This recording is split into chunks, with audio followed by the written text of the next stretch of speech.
Good morning. I haven't got long, so I'm going to be really quick. So I'm on my way to meet my friend Nikki. We're going to go and do an amazing route around California. I'll explain where that is in a minute, because the weather is incredible. Like, it is so good and so hot. But I want to show you this.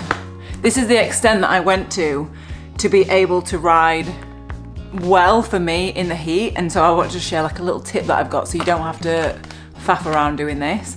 So basically, you'll know probably for the past 5 years I've been using Precision Hydration electrolytes. They are just my all-time favorite. They're just the best, and I always thought they were a bit of a scam until I started using them. Not this brand, just electrolytes in general. And then when I was on like really long like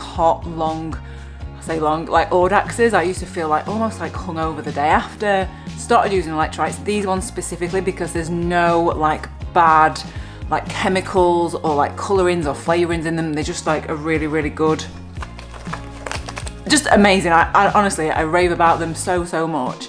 And when I went to France for the Tour de France, I forgot to pack any, and so I was like, oh my gosh, what am I gonna do? Honestly, it sounds really ridiculous, but I was like, it's gonna be really hot, I'm gonna be really sweaty, we're doing long days, like I'm not gonna be able to ride as well as I could. So I was like, told my friend, he's like, oh, let me just nip to your house, I can post them out. So anyway, these basically got sent to France. Because the Tour de France was obviously on, they couldn't deliver them to the hotel where we were at, so then they just got sent back. So that is the extent that I went to be able to get these. That is how much. I think it cost like £40, and you're gonna be like, that is ridiculous, but I just love these. It's like Christmas, but I know what's in it. Yeah. Literally spent £40 sending these to France and then back. Higher dosage ones today, they're 1500s, which just means they're like the extreme strength. So if you're going to be doing a really hard effort in the mega heat, I would use those. If it's a little bit cooler, or you just know you're going to be sweating, I'd use 1000. But anyway, let's go. Also, I want to add, this is a really manic start to the video, but I know I'm late. After so many years of using these and promoting them to you, like, you know that I've promoted them for so many years, they've actually sponsored me. So perfect mix. And also, I've tried these. I'm not a massive fan of gels. I always have one of their gels in my bag just as like a backup emergency thing. But these, in fact, I'll eat one now before I go. They're like Turkish Delight, basically. They're so nice. There's like a mint one and a lemon one. Put these on a ride. Look at that. I prefer the lemon ones. I'll eat the lemon one first. Oh God, I'm going to be really late now. But other thing that I wanted to add was, I then had to buy some, basically we all got a stomach bug, and they would have just been absolutely amazing just to replace electrolytes, and I was just kicking myself the whole trip because I was like, I didn't take them. Like, I've never gone on a trip and not taken these. So the one trip that I actually really needed them, I didn't have them. I'm gonna head to the hills. I think it's gonna be about 120k, maybe 1700 meters. Oh, I don't know, you'd be here getting coffee. Hello! I thought I'll try and get it like this. A special taste test. Toffee? Thank you. What the hell's that? How far have you ridden? Like 16k. I've ridden 12k and this is the state of it already. I'm like, that is fair. That's fair. Was it hard to see you? It's so misty and hot. And just still, it's just mega. And we're gonna chat to Nikki in a little bit because she, this summer, completed Transcon. Whoop! So we'll get some long distance ultra endurance tips from Nikki. Does that include a coffee and cake every 15k? Every 10k. Every 10. And then now you'll know I'm going to California. California, baby!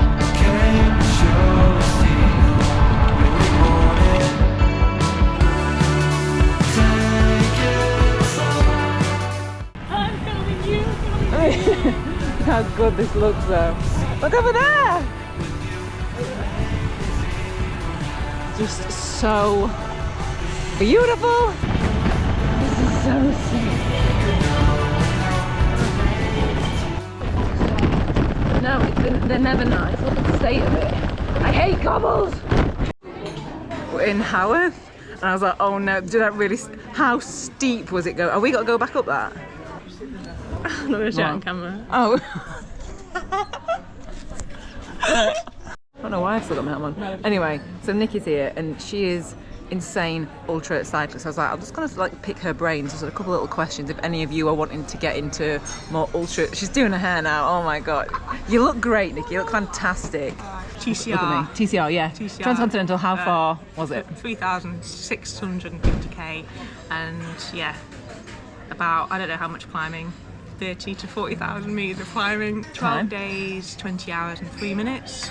That is insane for that distance. Yeah, I think my original target was 10 days, and then you get to a point where it was like the point where I hit the Alps, where you start to realise this is not going to be possible anymore. So I just had to sort of take it as it came. My phone stopped charging at one point, so I was having to be really careful with how much charge I was using on my phone. But other than that, everything just. And the bike was just like, because there's so much gravel, and you know, there's probably up to, I think in total, about 100 kilometres of gravel, and I didn't have a single puncture or flat That is really or anything. good. The biggest takeaway would be, it's all about perception. So for me, even though, you know, I was a lot slower than I wanted to be, I actually finished with a really full heart, and I was just so happy with like the experience that I had. So rather than focusing on the end result, which was like longer, it was 2 or 3 days longer than I wanted to originally take. But I think for me the main thing is the enjoyment of the ride, and just focusing on that over the time and the ranking. Because you can get so caught up in like, it has to be like this time, or I'm not going to be happy with my performance if I don't do it in X amount of time. But actually you've just ridden across Europe solo, unsupported. Like, that is a massive achievement. Exactly. It's difficult to not compare yourself against everyone else, because you know you are on a map with all these dots, and you can get really drawn into comparing yourself against, you know, where the top field, the sharp end of the race is. But it's important just to try and put that to one side and just enjoy it. Focus on your own ride. And so what is the one thing that you took with you that you'd absolutely take again, and what was the one thing that maybe that you took that you didn't use? Everything that I took, I used. So everything, like, I was quite minimalist. Everything that I didn't really need was my spare pair of bibs, which I ended up leaving in some sort of Albanian farm. She lost him. And what was your go-to snack? Towards the end, it was just sort of liquid food, because she was saying that she just drank so much Coke and cold. It was just liquids. Like liquid energy, you know, anything that was high sugar, anything that was cold. And sleep-wise, you did half bivvy, half hotel, right? Yeah. And you do that again? I'd do that again. I'd potentially do more hotel stops, to be honest, and try and plan a bit better exactly where I would be stopping. I did that for the first sort of 2 to 3 days, but then after that my schedule just went out the window, so I was having to sleep outside a lot more. So now we're going to head, I think we've got like, what, 50k left? Did you say we've got 50k left to do? And 1,000 metres. It's ridiculous, it's crazy. So pretty. I'm going to leave my Strava so you can have a look at this route.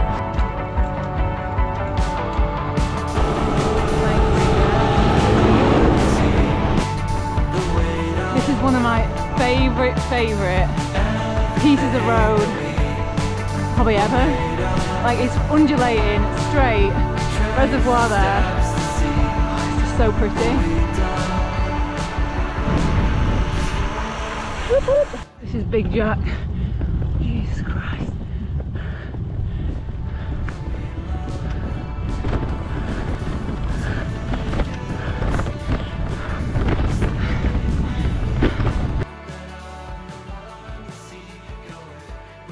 Top of the climb, I want to show you my face because it was hard and sweaty. Big old Jack, just very hot.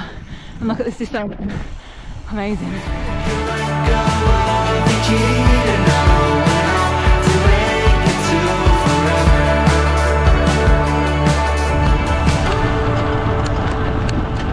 I've only got like 25k left. She's like, is it too late for sun cream? No. Let's have a look, turn it around. Beautiful. I am so sweaty right now. I've just taken my helmet off just to put my hair up. Nikki's like, is that sweat? She's like, I just thought you forgot to dry your hair. Are you not sweaty? Let's have a sweat comparison. Oh no, I think I'm sweatier. Pretty sweaty. Yeah, but if you think, I've got like a woolly hat on with all this hair. Woolly hat? Because it's just a lot of it like heating my head up, whereas you've not got as much. True. So you've just got like a beanie, whereas I've got a full on woolly hat with a bobble on the top. I've got a fisherman's hat on, short back and side. Key piece of equipment. And to be honest, I'm a bit reluctant to share this because this is like my secret weapon. 5 or 10 mil cost me 25 quid. What's it called? It's called Need to Be Numb. It's a cream, a special cream that's made in the USA. They make it for tattoo.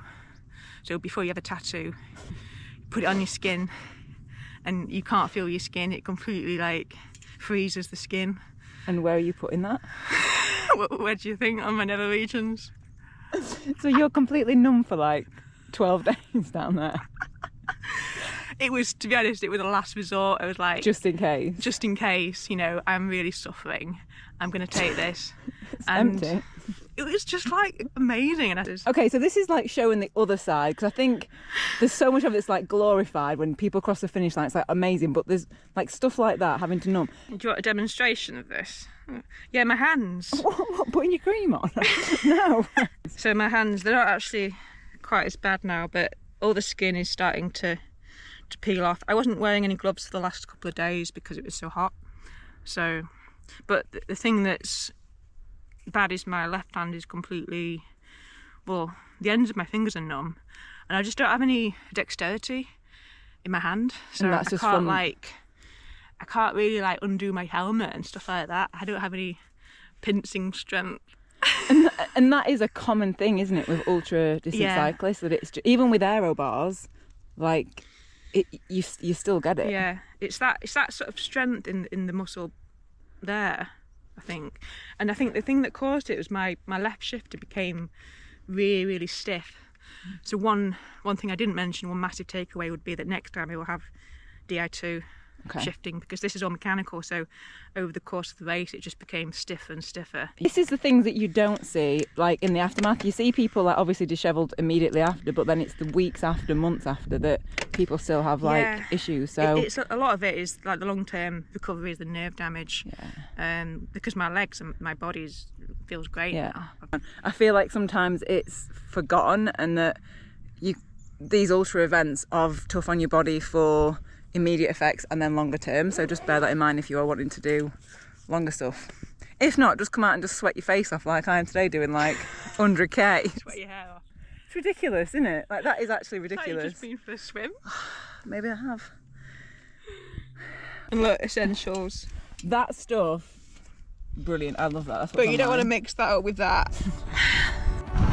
Look at that! Beautiful. That is worth climbing Big Jack for, that view.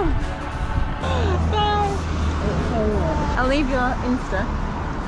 My Insta? Instagram in the comments so people can follow you. Oh yeah. Oh, I'm on Instagram. Check out all the coffee stops. I'm pooped. Thanks for all the tips. Numbing cream. Yeah. Top tip, needtobinumb.com.co.uk. Come on!